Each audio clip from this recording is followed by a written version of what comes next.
29 मे 2024 रोजी सकाळी 11 वाजता ठाणे महानगरपालिका आपत्ती व्यवस्थापन कक्षात आपत्कालीन मॉकड्रिल तालीम आयोजित करण्यात आली होती। या तालिमीमध्ये कळवा पोलीस स्टेशन, अग्निशामक दल, ठाणे आपत्ती प्रतिसाद दल, टोरंट पॉवर, महानगरपालिकेची रुग्णवाहिका यांचा सहभाग होता। ठिकाण होते ठाणे महानगरपालिकेच्या पाण्याच्या टाकीजवळ घोलाई नगर, कळवा।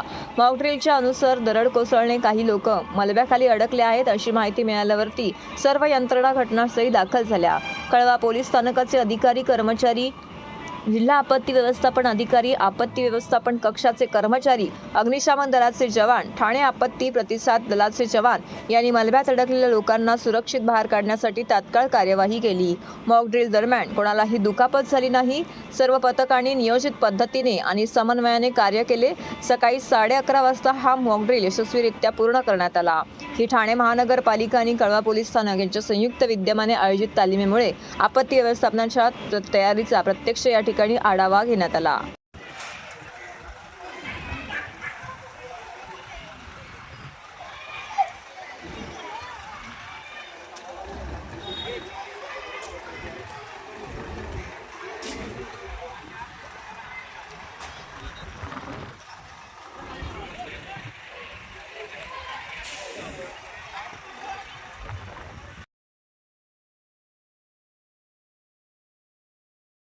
सर्व नागरिकांना आवाहन करण्यात येत आहे की सध्या डासांमार्फत पसरणाऱ्या डेंग्यू या आजाराचा प्रसार रोखण्यासाठी प्रत्येकाने पुढीलप्रमाणे कार्यवाही करावी। डेंग्यू आजार एडिस इजिप्ती हा डास चावल्याने होतो। या डासांची पैदास साचलेल्या किंवा साचवलेल्या स्वच्छ पाण्यामध्ये होते।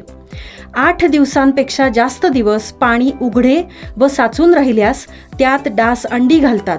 अंड्यांच्या अळ्या तयार होऊन पुढे डास तयार होतात। यासाठी आपल्या घरातील पाणीसाठे, उदाहरणार्थ बॅरल्स, पिंपे, टाक्या, हौद, रांजणे इत्यादी दर आठवड्याला रिकामे करून घासून पुसून कोरडे करून पुन्हा भरावे। 1 दिवस कोरडा दिवस म्हणून पाळावा। पाणी साठ्यांना घट्ट झाकणे बसवावीत किंवा जुनी साडी, चादर, धोतर यांनी बांधून झाकून ठेवावीत, म्हणजे डास त्यात जाऊन अंडी घालणार नाहीत। घराच्या गच्चीवर, आजूबाजूला, अंगणात कोठेही पाणी साचू देऊ नये। भंगार सामान उघड्यावर टाकू नये, उदाहरणार्थ टायर्स, प्लास्टिक सामान, कुंड्या, टाकाऊ वस्तू इत्यादी। अशा सामानात पावसाचे पाणी साठून त्यात डेंग्यूच्या डासांची पैदास होते। घरातील कूलर्स, फ्रीजच्या पाठीमागील ट्रे हे देखील वेळोवेळी कोरडे करावेत। लक्षात ठेवा, नुसत्या फवारणीने डास घनता कमी होत नाही, तर त्यासाठी डास पैदास ठिकाणे नष्ट करणे ही आपल्या सर्वांची जबाबदारी आहे। कोणताही ताप अंगावर न काढता जवळच्या शासकीय रुग्णालयात मोफत औषधोपचार घ्या। अशा प्रकारे नागरिकांनी सहकार्य केल्यास डेंग्यूचा प्रसार रोखणे सहज शक्य आहे।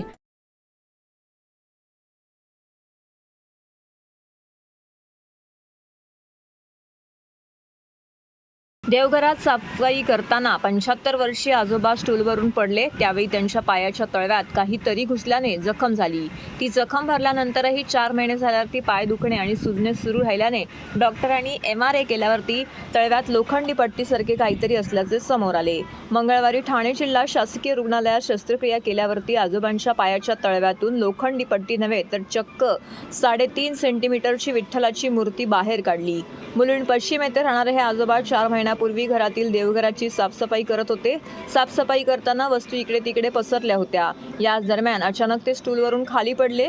त्यावेळी त्यांच्या पायाच्या तळव्यात काहीतरी घुसल्याचे त्यांनी सांगितले आणि पायाला जखम देखील झाली होती। ही जखम पूर्णपणे बरी झाल्यानंतर देखील पाय दुखत होता।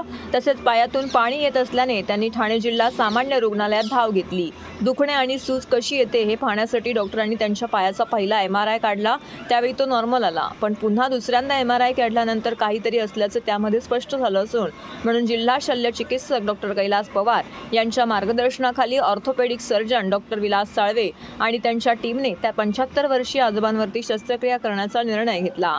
मंगळवारी शस्त्रक्रिया करण्यात आली। जवळपास अर्धा तास शस्त्रक्रिया चालली। या यशस्वी शस्त्रक्रियेमध्ये आजोबांच्या पायाच्या तळव्या पायातून ती वस्तू बाहेर काढल्यावरती ती लोखंडी पट्टी नसून विठ्ठलाची मूर्ती असल्याचं स्पष्ट झाल्याची माहिती रुग्णालय प्रशासनाने दिली आहे. हे आपल्याकडे 75 वर्षाचे आजोबा 3 दिवसापूर्वी आपल्याकडे ॲडमिट झाले. जेव्हा आम्ही हिस्ट्री विचारली, त्यांना पायाचा त्रास होता, चालण्यासाठी त्रास होत होता. तर हिस्ट्री विचारलं, त्यांनी सांगितलं की चालताना त्रास होतो, परंतु काही एव्हिडन्सच नव्हते. तर आम्ही त्याचं MRI केला होता. MRIमध्ये काहीतरी फॉरेन बॉडी काहीतरीमध्ये आहे असं दिसलं होतं. तर एक्झॅक्टली काय ते कळत नव्हतं. आणि त्यांनी प्रायव्हेटमध्ये दाखवलं होतं. प्रायव्हेटमध्ये बराच खर्च केले, ह्या गोष्टी त्यांना माहीत होतं. त्यामुळे त्यांना कोणातरी सिव्हिलबद्दल सांगितलं होतं की बाबा सिव्हिलला जा, सिव्हिलला चांगली ट्रीटमेंट होईल.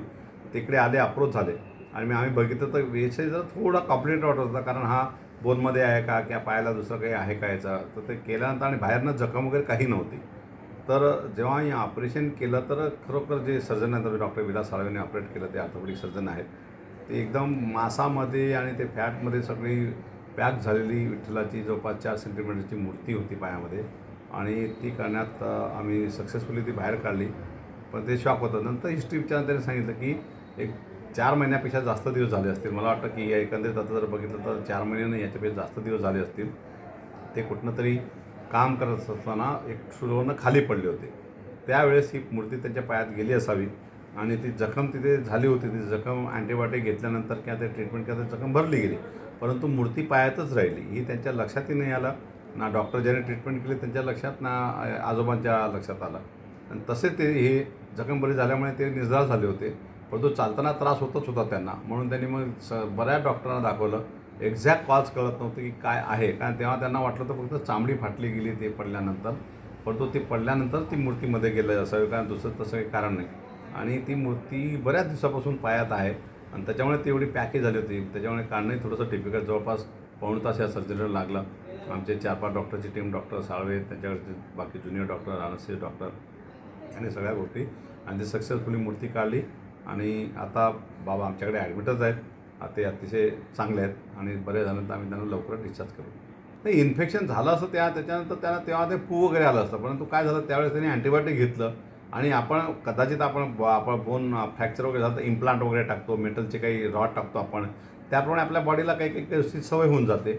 नॉन इरिटंट मेटल जर असेल तर कदाचित त्याच्यामुळे त्या काळात त्याचं इन्फेक्शन अँटीबायोटिक दिल्यामुळे आणि ते जखम भरल्यानं ते इन्फेक्शन कमी झालं. आताच्या घडीला कुठलं इन्फेक्शन नव्हती. मूर्ती म्हणजे बिलकुल प्रॉपरली सेफ ठिकाणी पायामध्येच होती, म्हणजे त्याला कुठलंही इन्फेक्शन नाही किंवा कुठलाही त्याला प्रॉब्लेम वाटला नव्हता.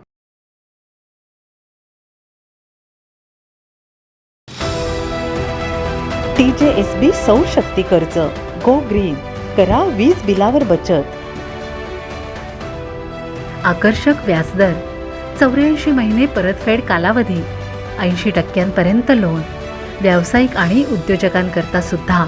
अधिक माहितीसाठी तुमच्या जवळच्या शाखेला भेट द्या किंवा संपर्क साधा. 1800-223-466 आणि 1800-266-3466.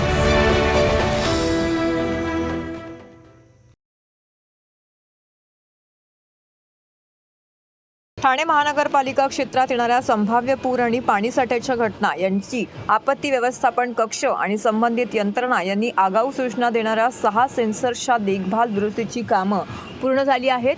त्यामुळे संभाव्य आपत्तीचे व्यवस्थापन प्रभावीपणे करणं शक्य होणार आहे. ठाणा कॉलेज, वृंदावन, त्याचबरोबर pumping station, Saket pipeline, Mumbra स्मशानभूमी, हिरानंदानी इस्टेट आणि गायमुख वॉटरफ्रंट या 6 ठिकाणी हे स्वयंचलित सेन्सर काही वर्षापासून कार्यरत आहेत. त्याचा प्रभावी वापर करण्याच्या सूचना ठाणे पूर धोका नियंत्रण कृती आराखड्यामध्ये करण्यात आली आहे. ठाणे महानगरपालिकेसाठी council on energy, environment and water या वातावरण बदल क्षेत्रामध्ये काम करणाऱ्या संस्थेने हा कृती आराखडा तयार केला आहे. पावसाळापूर्व आढावा बैठकीमध्ये या सेन्सर्सच्या स्थितीची चर्चा झाली होती. पावसाचे प्रमाण जास्त असल्यास त्यांची सूचना या सेन्सर्सच्या माध्यमातून स्मार्ट सिटीच्या इंटिग्रेटेड कमांड अँड कंट्रोल सेंटरमध्ये सूचना दिली जाते. त्यानुसार मग संबंधित विभाग, प्रभाग समिती, आपत्ती व्यवस्थापन विभाग यांनी तातडीने संदेश पाठवले जातात. त्यामुळे पूरस्थिती, पाणी साठणे इत्यादींचा सामना करणं यंत्रणेला शक्य होतंय. अतिवृष्टीच्या काळात सकत भागात साठणारे पाणी, भरतीच्या काळात असताना पावसाच्या पाण्यातला खाडीत जाण्यापासून होणारा अडथळा, महापालिका क्षेत्रातील पर्जन्य जलवाहिन्यांचे जाळे, नाल्यातील कचऱ्याचा उपद्रव इत्यादीमुळे वेगवेगळ्या भागात मोठ्या प्रमाणावरती नुकसान होत असते. काही प्रसंगामध्ये जीवितहानी होण्याची भीती असते. या सर्व स्थितीचा अभ्यास करून ही पूरसदृश्य स्थिती कशी हाताळायची, त्यावर नियंत्रण कसे मिळवायचे याच्या कृती आराखडा तयार करण्यात येत आहे. ठाणे महानगरपालिका क्षेत्रात नालेसफाईची कामं वेगाने सुरू आहेत. ही कामे 31 मे पर्यंत पूर्ण करण्याचा निर्धार या पाहणी दरम्यान महापालिका आयुक्त सौरभ राव यांनी व्यक्त केला आहे. मंगळवारी झालेल्या पाहणी दौऱ्यात प्रथम आनंदनगर येथील नालेसफाईचं काम आयुक्त राव यांनी पाहिले. या नाल्याचा काही भाग मुंबई महानगरपालिका हद्दीत आहे. त्याच्याशी समन्वय साधून येथील सफाईचं काम होत असल्याची माहिती यावेळी देण्यात आली. त्यानंतर रेल्वे मार्गाखालून जाणाऱ्या ज्ञानसाधना महाविद्यालयाच्या मागे असलेल्या नाल्याच्या सफाईचं काम आयुक्त यांनी पाहिले. या नाल्यातून मोठ्या प्रमाणावरती गाळ काढण्यात आला आहे. रेल्वे मार्गाखाली असलेल्या भागातून सफाई करणं आव्हानात्मक असले तरी ते काम व्यवस्थित केले जावे अशी सूचना यावेळी आयुक्त राव यांनी दिली. त्यानंतर वर्तकनगर येथील दोस्ती शेजारील नाला, महात्मा फुले नगर येथील नाला आणि कोरम मॉल लगतचा नाला यांची पाहणी आयुक्त राव यांनी केली. कोरम मॉल लगतच्या नाल्याचा मोठा भाग पूर्ण द्रुतगती महामार्ग येथे जोडला जातो. तेथेही व्यवस्थित सफाई केली जाईल याची दक्षता घेण्याचे निर्देश आयुक्तांनी दिले आहेत. या पाहणी दौऱ्यात अतिरिक्त आयुक्त प्रशांत तोरडे, उपायुक्त तुषार पवार, आरोग्य अधिकारी डॉक्टर राणी शिंदे, उपनगर अभियंता विकास डोले, शुभांगी केसवानी इत्यादी अधिकारी उपस्थित होते. महाड येथे डॉक्टर बाबासाहेब आंबेडकर यांचे छायाचित्र फाडून बाबासाहेबांचा अवमान करणारा डॉक्टर जितेंद्र आव्हाड यांच्यावरती फौजदारी गुन्हा दाखल करा आणि त्यांना अटक करा अशी जाहीर मागणी मुख्यमंत्री एकनाथ शिंदे व उपमुख्यमंत्री आणि गृहमंत्री देवेंद्र फडणवीस यांच्याकडे केली आहे.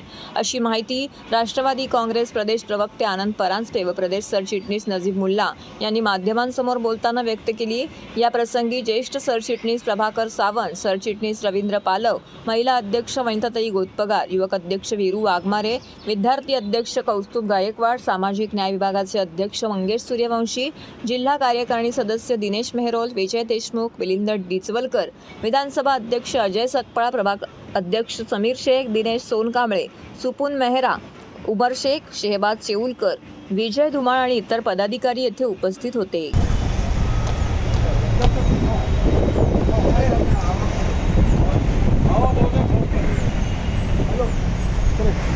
तर फोटोच जाळायचा होता, पुतळाच त्यांचा जाळायचा होता. जे कृत्य त्यांनी आज महाड येथील 14 तळे इथे, मी कायम त्यांना म्हणतो की ते डॉक्टर जितेंद्र आव्हाड नाहीत तर नकलाकार, नाटककार आणि नौटंकीकार जितेंद्र आव्हाड आहेत. आज परमपूज्य डॉक्टर बाबासाहेब आंबेडकरांचा फोटो असलेलं पोस्टर त्यांनी आंदोलन करताना फाडून टाकलं. त्यामुळे त्यांच्या मनामध्ये परमपूज्य डॉक्टर बाबासाहेब आंबेडकरांबद्दल किती श्रद्धा आणि निष्ठा आहे हे दिसून आलं. मनुस्मृतीचा विरोध राष्ट्रवादी काँग्रेस पार्टी करते. कुठल्याही परिस्थितीमध्ये मनुस्मृतीचे श्लोक पाठ्यक्रमामध्ये येणार नाहीत. हे राष्ट्रवादीचे राष्ट्रीय अध्यक्ष, राज्याचे उपमुख्यमंत्री माननीय अजितदादा पवार यांची स्पष्ट भूमिका आहे. पण ज्यांना नाटक करायची सवय ते आंदोलन करायला आज महाडला गेले आणि आंदोलन करण्याच्या भरामध्ये परमपूज्य महामानव बोधिसत्व भारतरत्न डॉक्टर बाबासाहेब आंबेडकरांचा अपमान त्यांनी केलेला आहे. त्यांच्यावर महाड येथील पोलीस स्टेशनवर फौजदारी गुन्हा, ते व त्यांच्याबरोबर फोटोमध्ये दिसणारे त्यांचे सर्व सहकारी यांच्यावर फौजदारी गुन्हा दाखल झाला पाहिजे, त्यांना अटक झाली पाहिजे, अशा प्रकारची मागणी राष्ट्रवादी काँग्रेस पक्षाची आहे. मागणी मुख्यमंत्री माननीय एकनाथरावजी शिंदे यांना विनंती आहे. राज्याचे उपमुख्यमंत्री व गृहमंत्री माननीय देवेंद्र फडणवीस साहेब यांना विनंती आहे की डॉक्टर जितेंद्र आव्हाड यांच्यावर गुन्हा दाखल महाड इथल्या पोलीस स्टेशनमध्ये झाला पाहिजे. त्यांच्या सर्व सहकार्यांवर गुन्हा दाखल झाला पाहिजे. कारण नाट्य संमेलनासारखे नाटकी आमदार आहेत. ते नाटक करायला गेले म्हणजे खालती डोकं वरती पाय, तसं जितेंद्र आव्हाडची परिस्थिती झालेली आहे. आणि तुम्ही जे नाटकी आंदोलन करा गेले आणि त्या नाटकमध्ये ते सिद्ध झालं आणि त्यांनी परमपूज्य डॉक्टर बाबासाहेब आंबेडकरांचा अपमान केलेला आहे. परांजपे साहेबांनी जसं सांगितलं, आम्ही तातडीने महाड इथे रायगड एसपींना फोन केलेला आहे आणि महाड पोलीस स्टेशनला तातडीने गुन्हा दाखल करण्यात यावं असा अपमान सहन करणार नाही. म्हणजे जे फोटो तुम्ही हातात ठेवलेले आहे परमपूज्य डॉक्टर बाबासाहेब आंबेडकरांचा, तुम्ही विसर पडलाय तर कोणाचा फोटो पाडतायत, काय पाडतायत, म्हणजे किती नाटक त्यांच्या डोक्यात आहे आणि किती गुर्मी आहे ते दिसते आपल्याला. म्हणून महाराष्ट्रातली जनता पुरोगामी विचार मांडायचं आणि पुरोगामी विचार मांडत असताना आपण कसे कृत्य करायचे हे सिद्ध होतं. म्हणजे फक्त त्या जीवावर खोटं आणि खोटंच म्हणणं आहे त्यांच्या मनात आणि त्या समोर आलेलं आहे. म्हणून पुरोगामी विचाराबाबतीत आम्ही असं अजिबात सहन करणार नाही आणि गुन्हा नोंदवल्याशिवाय आम्ही शांत बसणार नाही. आणि जेवढे फोटोमध्ये सर्व ठाणेतून घेऊन गेलेली लोक आहेत त्यांच्यावर गुन्हा नोंदवला पाहिजे. आज डॉक्टर बाबासाहेब आंबेडकरांनी 25 डिसेंबर 1927ला जाती धर्माला जन्म घालणाऱ्या, चातुर्वर्ण्याला जन्म घालणाऱ्या, समाजाच्या स्त्रियांविषयी अतिशय गलिच्छ लिखाण करणाऱ्या मनुस्मृतीचे दहन केले. त्या मनुस्मृतीच्या काही श्लोकांचा समावेश महाराष्ट्राच्या पाठ्यपुस्तकामध्ये करण्याचा निर्णय घेण्यात आला आणि त्याचं अधिकृतरित्या समर्थन श्री केसरकर शिक्षण मंत्री यांनी केले. त्याच्या विरुद्ध आम्ही मनुस्मृती दहन करण्याचा कार्यक्रम महाड येथे, जिथे बाबासाहेबांनीच दहन केलं होतं, तिथे हे करत असताना रागाच्या भरात अनावधानाने माझ्याकडनं आणि काही कार्यकर्त्यांकडनं मनुस्मृतीवरती दिलेलं दिसल्यामुळे पोस्टर फाडण्यात आलं. त्याच्यावरती बाबासाहेबांचा फोटो होता. आम्ही मुळीच मुद्दामून केलं नाही. रागाच्या भरात, मनुस्मृतीवरतील रागाच्या भरात हे सगळं घडलं आणि मी त्याबद्दल उघडपणाने माफी मागतो. मी त्याच्यात उघडपणाने म्हटलं आहे की मी लीन होऊन, नतमस्तक होऊन ह्या प्रकरणाबद्दल कार्यकर्त्यांकडनं माझ्याकडनं झालेल्या चुकीबद्दल माफी मागतो. आणि खरोखरच मला वाईट वाटतं, कारण का बाबासाहेबांना आयुष्यभर बाप मानणारा मी माणूस आहे. मी कुठल्याही प्रकरणात बोलत असताना जय भीम शिवाय भाषण संपत नाही. मी कुठल्याही भाषणात किंवा कधीही बोलताना बाबासाहेब हे माझे बाप आहेत असं म्हटल्याशिवाय थांबत नाही. मला कधीही काही वाटत नाही त्यांना बाप म्हणत असताना. त्या बापाचं पोस्टर माझ्या हातनं फाडलं जाणं किंवा त्यांचा फोटो फाडला गेले की नाही हे मला माहित नाही. तरीही जे काय झालं असेल अत्यंत वेदनादायी आहे. त्याबद्दल मी माफी मागितलेली आहे. मी मागतोय आणि माफी मागत राहील. माझ्या हातनं चूक झालेली आहे. त्याबद्दल जे काय राजकारण चालू आहे ते चालू आहे. त्याच्याबद्दल मला काहीच बोलायचं नाही. म्हणजे राजकारण करतायत, दुर्दैवाने ते मनूबद्दल बोलतच नाहीत. त्यामुळे त्यांना आंबेडकरांबद्दल किती प्रेम आहे, डॉक्टर बाबासाहेबांबद्दल तेच दिसून आलं. माझ्या हातनं हे घडलं ती चूकच आहे, पण मी बाबासाहेबांचा सन्मान करण्यासाठी महाडला आलो होतो.